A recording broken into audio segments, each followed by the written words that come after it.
ದಾಸನಿಗಿಲ್ಲದ ದೀಪಾವಳಿ ಹೇಗಿತ್ತು? ತೂಗುದೀಪ ನಿವಾಸದ ಮುಂದೆ ಪಟಾಕಿಯ ಅಬ್ಬರ ಇರಲಿಲ್ವಾ? ಜೈಲಲ್ಲಿ ಜಗ್ಗು ಕಣ್ಣೀರಿಟ್ರ? ಆ ಕುರಿತ ಸ್ಪೆಷಲ್ ರಿಪೋರ್ಟ್ ಇಲ್ಲಿದೆ ನೋಡಿ. ದರ್ಶನ್ ತೂಗುದೀಪ ಪ್ರೀತಿಯಿಂದ ಅಭಿಮಾನಿಗಳು ಇವರನ್ನ ಕರೆಯೋದು ಕರಿಯ, ಡಿ ಬಾಸ್, ದಾಸ ಅಂತ. ಹೆಸರಿಗೆ ತಕ್ಕಂತೆ ಲಕ್ಷಾಂತರ ಅಭಿಮಾನಿಗಳ ಡಿ ಬಾಸ್ ಆಗಿ, ತನ್ನ ಸೆಲೆಬ್ರಿಟಿಗಳಿಗಾಗಿ ಹಗಲಿರಳು ಸಿನಿಮಾ ನಟನೆ ಅಂತ ಕಲಾದೇವಿಯ ದಾಸನಾಗಿದ್ದ ದರ್ಶನ್ ಇವತ್ತು ಎಲ್ಲರಿಂದ ದೂರವಿದ್ದಾರೆ. ಇದ್ದರೂ ಇಲ್ಲದಂತೆ ಕಂಬಿಗಳ ಹಿಂದೆ ಕೂತು ತೆರೆಮರೆಗೆ ಸರಿದಿದ್ದಾರೆ. ಹಬ್ಬ ಹರಿದಿನ ಅಂತಂದ್ರೆ ಕುಟುಂಬ, ಅಭಿಮಾನಿಗಳ ಜೊತೆಗೆ ಕಾಲ ಕಳೆಯುತ್ತಿದ್ದ ಕರಿಯ ಈಗ ಕಂಬಿ ಹಿಂದಿದ್ದಾರೆ. ಯಾವಾಗಲೂ ತನ್ನ ಆಪ್ತರೊಂದಿಗೆ ಆತ್ಮೀಯವಾಗಿ ಇರ್ತಿದ್ದ ದರ್ಶನ್ ಈಗ ಯಾರೂ ಜೊತೆಯಲ್ಲಿಲ್ಲದೆ ಏಕಾಂಗಿಯಾಗಿದ್ದಾರೆ.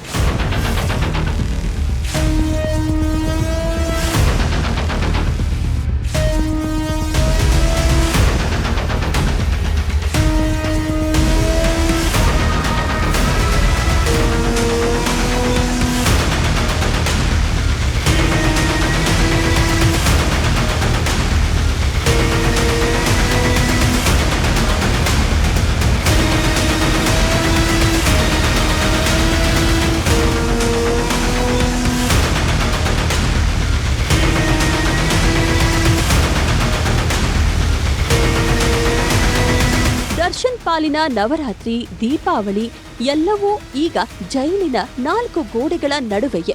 ಈ ಹಿಂದೆ ದರ್ಶನ್ ರೇಣುಕಾಸ್ವಾಮಿ ಹತ್ಯೆ ವಿಚಾರದಲ್ಲಿ ಪರಪ್ಪನ ಅಗ್ರಹಾರದಿಂದ ಬಳ್ಳಾರಿ ಜೈಲು ಸೇರಿದಾಗ ಮಧ್ಯಂತರ ಜಾಮೀನು ಪಡೆದು ಬಂದ ದಿನವೇ ದೀಪಾವಳಿ, ವಿಜಯದಶಮಿ ಎಲ್ಲವನ್ನೂ ಆಚರಿಸಿದ್ರು ದಾಸನ ಬಳಗ. ಆದ್ರೀಗ ಮತ್ತೊಮ್ಮೆ ಪರಪ್ಪನ ಅಗ್ರಹಾರದ ಅತಿಥಿಯಾಗಿರೋ ದರ್ಶನ್ ಕುಟುಂಬದವರನ್ನ ನೋಡೋಕಾಗದೆ, ವಾಕಿಂಗ್ ಅಂತಲೂ ಹೊರಬರಲಾರದೆ, ದೀಪಗಳ ಬೆಳಕನ್ನೂ ನೋಡಲಾರದ ಪರಿಸ್ಥಿತಿಗೆ ಸಿಲುಕಿದ್ದಾರೆ. ವಿಜಯಲಕ್ಷ್ಮಿ ಎಷ್ಟೇ ಪ್ರಯತ್ನ ಪಟ್ಟರೂ ಪತಿಯನ್ನ ಹೊರ ಕರೆತರೋಕೆ ಸಾಧ್ಯವೇ ಆಗ್ತಿಲ್ಲ.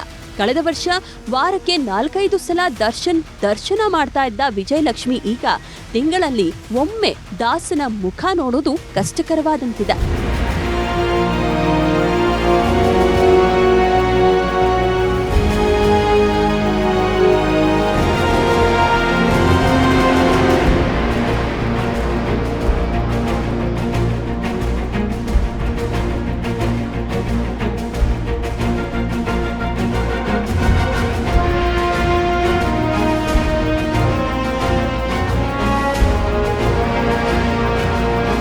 ಪವಿತ್ರ ಗೌಡ ಮಾಡಿದ ತಪ್ಪಿಗೆ ಮಗಳನ್ನ ನೆನೆದು ಹಬ್ಬದ ದಿನ ಕಣ್ಣೀರಿಟ್ಟಿದ್ದು, ಜೈಲಿಂದ ಕಳೆದ ಬಾರಿ ಬಿಡುಗಡೆಯಾದಾಗ ಪುಣ್ಯಕ್ಷೇತ್ರಗಳ ದರ್ಶನ ಮಾಡಿ ಮತ್ತೆ ಇನ್ಯಾವತ್ತೂ ಜೈಲಿನತ್ತ ಮುಖ ಮಾಡಲ್ಲ ಅನ್ನೋ ನಂಬಿಕೆಯಲ್ಲಿದ್ರು. ಪ್ರಯಾಗ್ರಾಜ್ನಲ್ಲಿ ಗಂಗೆಯಿಂದ ಪಾವನವಾಗಿ ಸಾಯಿ ಗುರುಗಳ ಆಶೀರ್ವಾದ ಪಡೆದು ನಿಮ್ಮನ್ನೇ ನಂಬಿದ್ದೀನಿ, ಹಾಲಲ್ಲಾದರೂ ಹಾಕು, ನೀರಲ್ಲಾದರೂ ಹಾಕು ಅಂತ ರಾಯರ ಮುಂದೆ ಕಣ್ಣೀರು ಹಾಕಿದ್ದ ಪವಿತ್ರ ಗೌಡ ಕೊನೆಗೆ ಜಾಮೀನು ರದ್ದಾಗಲು ಕಣ್ಣೀರು ಹಾಕಿಕೊಂಡೇ ಜೈಲಿನ ಹಾದಿಯನ್ನ ಹಿಡಿದಿದ್ರು. ಈ ವರ್ಷದ ಆರಂಭದಲ್ಲಿ ಎಲ್ಲವೂ ಸುಖವಾಗಿರಲಿ, ಹೊಸ ವರ್ಷದಲ್ಲಿ ಹೊಸ ಬದುಕು ಕಟ್ಟಿಕೊಳ್ಳೋಣ ಅಂತಿದ್ದ ದರ್ಶನ್ ನಿಂತು ಹೋಗಿದ್ದ ಕೆಲಸವನ್ನ ಆರಂಭ ಮಾಡಿದ್ರು. ಕುಟುಂಬದವರ ಜೊತೆಗೆ ಸೇರಿ ಪುಣ್ಯಕ್ಷೇತ್ರಗಳ ದರ್ಶನ ಮಾಡಿದ್ದ ದರ್ಶನ್ ಜೈಲಿಂದ ಹೊರಬಂದ ದಿನದಿಂದಲೇ ತನ್ನ ಜೊತೆಗಿದ್ದ ಹಳಬರಿಂದ ದೂರವಾಗಿದ್ರು. ತಾಯಿ ಮತ್ತು ಪತ್ನಿಗೆ ಕೊಟ್ಟ ಮಾತಿನಂತೆ ಇನ್ಮೇಲೆ ನಾನು ನನ್ನ ಕುಟುಂಬಕ್ಕಾಗಿ ಬದುಕುತ್ತೀನಿ ಅಂದಿದ್ದ ದರ್ಶನ್ ಖಂಡಿತ ಮತ್ತೊಮ್ಮೆ ಪರಪ್ಪನ ಅಗ್ರಹಾರ ಸೇರೋ ಪರಿಸ್ಥಿತಿ ಎದುರಾಗುತ್ತೆ ಅನ್ನೋ ನಿರೀಕ್ಷೆ ಮಾಡಿರ್ಲಿಲ್ಲ ಅನ್ಸುತ್ತೆ.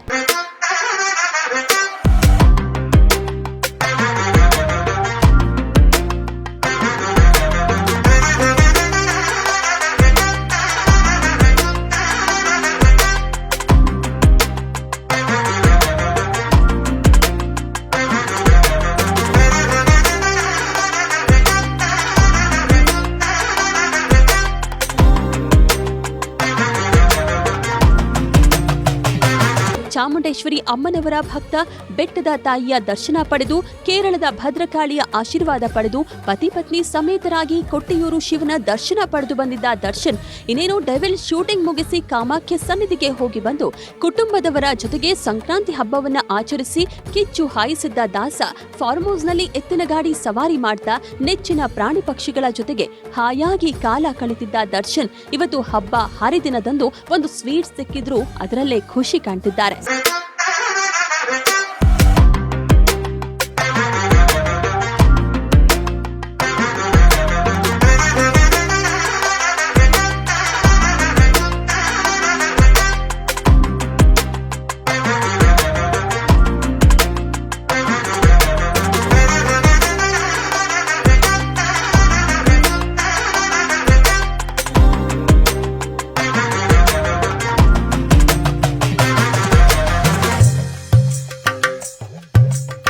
ಮಟನ್, ನಾನ್ ವೆಜ್, ಫಿಶ್ ಅಂತ ಹೇಳಿದ್ರೆ ಪ್ರಾಣ ಬಿಟ್ಟಿದ್ದ ದರ್ಶನ್ ಈಗ ಮೈಸೂರು ಪಾಕ್ ತಿಂದು ದೀಪಾವಳಿ ಆಚರಿಸಿದ್ದಾರೆ. ಈ ಬಾರಿ ಜೈಲು ದರ್ಶನ್ಗೆ ನರಕ ದರ್ಶನ ಮಾಡಿಸ್ತಿದೆ. ಯಾವುದೇ ಸೌಲಭ್ಯವಿಲ್ಲ, ಜೊತೆಗೆ ಬಿಟ್ಟು ಬಿಡದೆ ಕಾಡ್ತಿರುವಂತಹ ಬೆನ್ನು ನೋವು ಹಾಗೂ ಕುಟುಂಬಸ್ಥರು ಯಾರು ಬಂದ್ರೂ ಸರತಿ ಸಾಲಲ್ಲಿ ನಿಂತು 2 ಗಂಟೆ ಕಾದು ಬರಬೇಕಿದೆ. ಇದರಿಂದ ದರ್ಶನ್ ನೋಡೋದಕ್ಕೆ ಹೆಚ್ಚಾಗಿ ಕುಟುಂಬಸ್ಥರು, ಸ್ನೇಹಿತರು ಬರ್ತಾ ಇಲ್ಲ ಎನ್ನಲಾಗ್ತಿದೆ.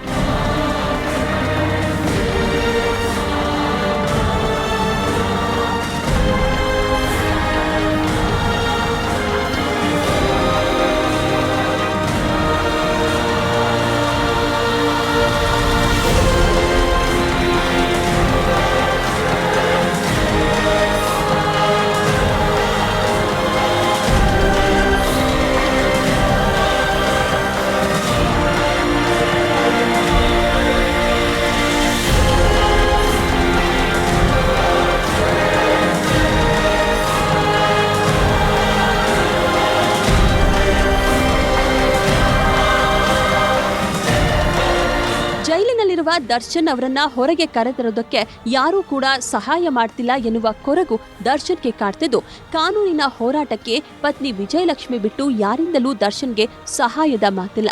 ಈ ಬಗ್ಗೆ ಬ್ಯಾರಕ್ನಲ್ಲೇ ಶಿಷ್ಯಂದಿರ ಬಳಿ ಬೇಸರವನ್ನ ಹೊರಹಾಕಿದ್ದಾರೆ ಎನ್ನಲಾಗ್ತಿದೆ. ದೀಪಾವಳಿ ಹಬ್ಬದಂದು ಕೂಡ ಸೆಲ್ನಲ್ಲೇ ದರ್ಶನ್ ಮೌನಕ್ಕೆ ಶರಣಾಗಿದ್ದಾರೆ ಅನ್ನೋ ಮಾಹಿತಿ ತಿಳಿದು ಬಂದಿದೆ. ದರ್ಶನ್ ಅನುಪಸ್ಥಿತಿಯಲ್ಲಿ ಆಯುಧ ಪೂಜೆಯೆಂದು ಮಗನ ಜೊತೆಗೆ ಕಾರುಗಳನ್ನೆಲ್ಲ ಪೂಜೆ ಮಾಡಿ ನವರಾತ್ರಿ ಆಚರಿಸಿ ಮೈಸೂರಿನಲ್ಲಿ ಮಾವುತರ ಕುಟುಂಬಕ್ಕೆ ವಿಶೇಷ ಉಡುಗೊರೆ ನೀಡಿದ ವಿಜಯಲಕ್ಷ್ಮಿ ದರ್ಶನ್ ದೀಪಾವಳಿಯ ದಿನ ದರ್ಶನ್ರನ್ನ ಮಿಸ್ ಮಾಡ್ಕೊಳ್ತಾ ಇದ್ದಾರೆ. ನೋವನ್ನ ಮರೆಯೋದಕ್ಕೆ ಡೆವಿಲ್ ಪ್ರಚಾರಕ್ಕಿಳಿದಿದ್ದಾರೆ. ಪತ್ನಿಯಾಗಿ ಪತಿಯ ಸಿನಿಮಾಕ್ಕೆ ಬೆಂಬಲ ನೀಡುತ್ತಿದ್ದು ದಾಸನ ದರ್ಶನ ಮಾಡೋಕೆ ಜೈಲಿಗೆ ಹಾಜರಾತಿ ಹಾಕೋದರಿಂದಲೂ ಹಿಂದೆ ಸರಿದಿದ್ದಾರೆ.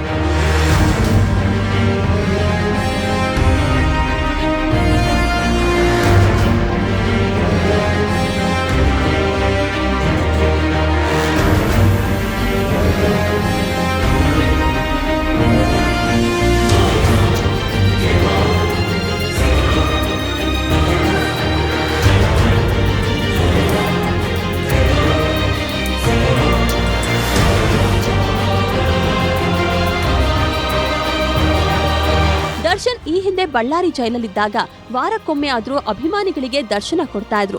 ಬೆನ್ನು ನೋವಿದ್ರು ಕೂಡ ಜೈಲಿನ ಮುಂದೆ ಕಾದು ನಿಂತಿದ್ದ ಅಭಿಮಾನಿಗಳಿಗೆ ಒಂದು ನಗುವಿನ ಮೂಲಕ ನಿಮಗಾಗಿ ನಾನು ಅಂತ ನೆಚ್ಚಿನ ಸೆಲೆಬ್ರಿಟಿಗಳಿಗೆ ನಗು ಮುಖವನ್ನ ತೋರ್ತಾ ಇದ್ರು. ಆದ್ರೀಗ ವಿಧಿಯಾಟ ಎಲ್ಲವನ್ನೂ ಬದಲಿಸಿದೆ.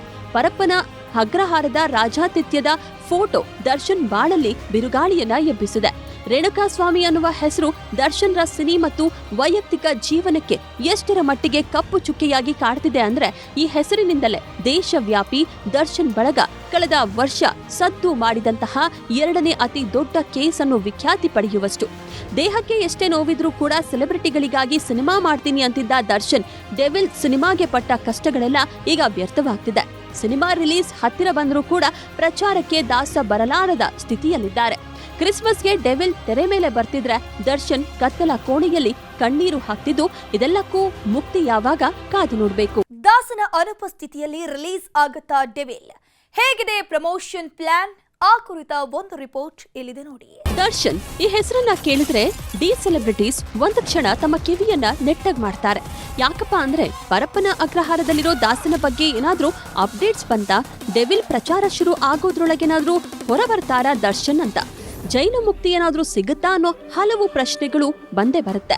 ಇದೇ ಕಾರಣಕ್ಕೆ ದಾಸನ ಜಪ ಮಾಡ್ತಾ ಇರೋ ಅಭಿಮಾನಿಗಳು ದಾಸನಿಲ್ಲದೆ ಇದ್ರೆ ಏನಂತೆ ಡೆವಿಲ್ ಸಿನಿಮಾ ಬಿಡುಗಡೆಗೆ ದೀಪಗಳ ಹಬ್ಬ ಮಾಡೋಣ ಅಂತ ತಯಾರಿ ನಡೆಸ್ತಾ ಇದ್ದು ಆವತ್ತೇ ಸರಪಟಾಕಿ, ಆನೆ ಪಟಾಕಿ ಹೊಡೆಯೋದಕ್ಕೆ ತಯಾರಾಗಿ ನಿಂತಿದ್ದಾರೆ.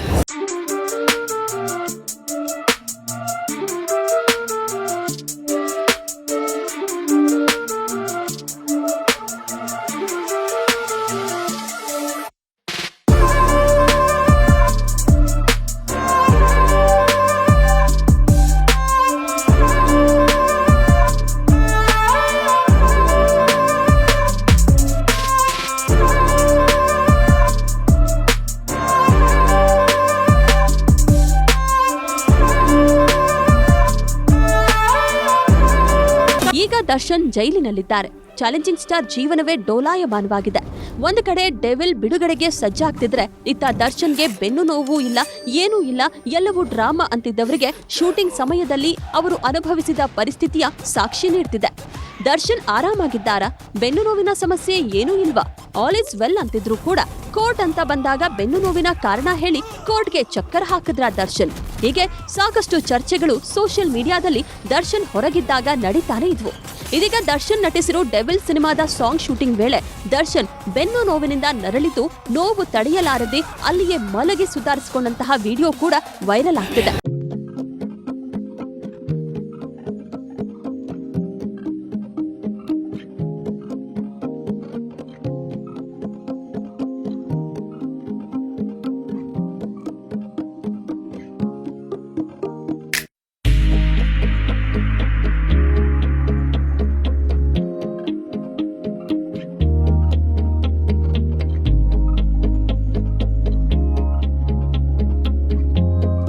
ಇನ್ನು ಮೈಸೂರಿನ ಫಾರ್ಮ್ ಹೌಸ್ ನಲ್ಲಿ ಪ್ರಾಣಿಗಳ ಮಧ್ಯೆ ಇದ್ದ ದರ್ಶನ್ರನ್ನ ಥೈಲ್ಯಾಂಡ್ನ ಕಡಲ ತೀರದಲ್ಲಿ ಕರೆದುಕೊಂಡು ಹೋಗಿ ಬಿಟ್ಟಾಗ ಕೇಳ್ಬೇಕಾ? ಅಲೆಗಳ ಫೋಟೋ ಕ್ಲಿಕ್ಕಿಸಿರುವುದು ಮಾತ್ರವಲ್ಲ, ಪ್ರಕೃತಿ ಸೌಂದರ್ಯದ ಮಧ್ಯೆ ಒಂದಷ್ಟು ಕಾಲ ಕಳೆದಿರುವುದು ಮೇಕಿಂಗ್ ನಲ್ಲಿ ಗೊತ್ತಾಗುತ್ತೆ. ಹಿಂದೆ ದರ್ಶನ್ರ ನೆಮ್ಮದಿಯಾಗಿರ್ಬೇಕು ಸಾಂಗ್ ಶೂಟಿಂಗ್ ವೇಳೆ ಬೆನ್ನು ನೋವಿನ ಸಮಸ್ಯೆಯಿಂದ ಬಳಲಿದ್ದ ದಾಸ ನಲ್ಲಿ ದರ್ಶನ್ರ ಡೆವಿಲ್ ಸಾಂಗ್ ಈಗಾಗಲೇ ಹಿಟ್ ಆಗಿದೆ. ಡಿಸೆಂಬರ್ 12ಕ್ಕೆ ದಾಸನ ಆಗಮನಕ್ಕೆ ಇಡೀ ಡಿ ಬಳಗ ಕಾಯ್ತಾ ಇದ್ರೆ, ದರ್ಶನ್ ಮಾತ್ರ ಪರಪನ ಅಗ್ರಹಾರದಲ್ಲಿದ್ದುಕೊಂಡೆ ಡೆವಿಲ್ ಪ್ರಚಾರಕ್ಕೆ ಇರ್ತೀನೋ ಇಲ್ವೋ ಅನ್ನೋ ಲೆಕ್ಕಾಚಾರದಲ್ಲಿದ್ದು, ಈ ವರ್ಷ ದೀಪಾವಳಿಗಿಲ್ಲದ ದಾಸ ಮುಂದಿನ ವರ್ಷ ಯುಗಾದಿಗಾದ್ರೂ ಬರ್ತಾರಾ ಅನ್ನೋದನ್ನ ಕಾದು ನೋಡುವಂತೆ ಮಾಡಿದೆ.